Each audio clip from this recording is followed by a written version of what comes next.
এই হলো আমার নিজের হাতে লাগানো লঙ্কা গাছ, আকাশমরিচ। বেশ কয়েকটা হয়েছে, 8-10টা লঙ্কা হয়েছে এবং বেশ পরিপক্ক।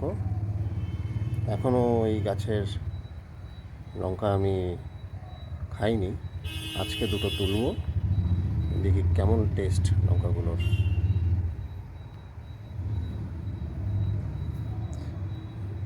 স্বাদ যেমনই হোক, নিজের হাতের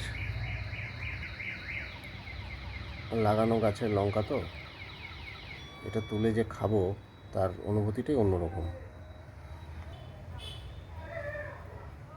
একটা অন্যরকম আনন্দ যে নিজে যত্ন করে গাছটাকে বড় করেছি, তাতে ফল এসছে এবং সেই ফল আজকে আমি তুলবো, আজকে হারভেস্ট করব। মজাই আলাদা। সাবধানে তুলতে হবে যাতে অন্য লঙ্কার ক্ষতি না হয়। একটা তুললাম, এটা মনে হচ্ছে বেশ ম্যাচিওর হয়ে গেছে। আরেকটা, এটা একটা,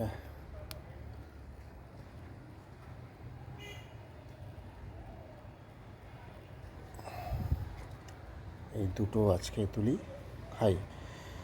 এবং এটা আজকে পান্তা ভাত দিয়ে খাবো। দই পান্তা ভাতের মধ্যে এই লঙ্কাগুলো কুচি করে দেখব কেমন টেস্ট। কালকের ভাত রেখে দিয়েছিলাম পান্তা তৈরি করার জন্য, তার মধ্যে একটু টক দই দিয়ে দিলাম। এবার এর মধ্যে যাবে কিছু আনুষঙ্গিক জিনিস, যেমন একটু পেঁয়াজ কুচি,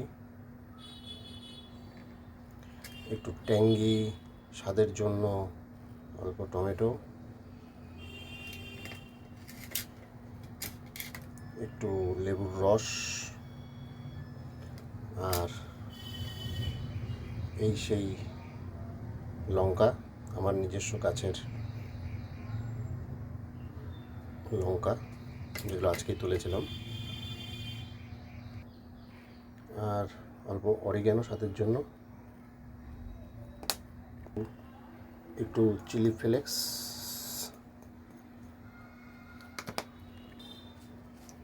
একটু লবণ স্বাদ মতো। লবণ বলতে আমি সাদা লবণ ব্যবহার করি না, এটা বিট লবণ। এবার সমস্ত মিশ্রণ একটু ভালো করে মিশিয়ে নিতে হবে। মোটামুটি রেডি আমার দই পান্তা। এবার স্বাদ চেখে দেখার পালা, কারণ অনেক দিন পর পান্তা ভাত খাচ্ছি।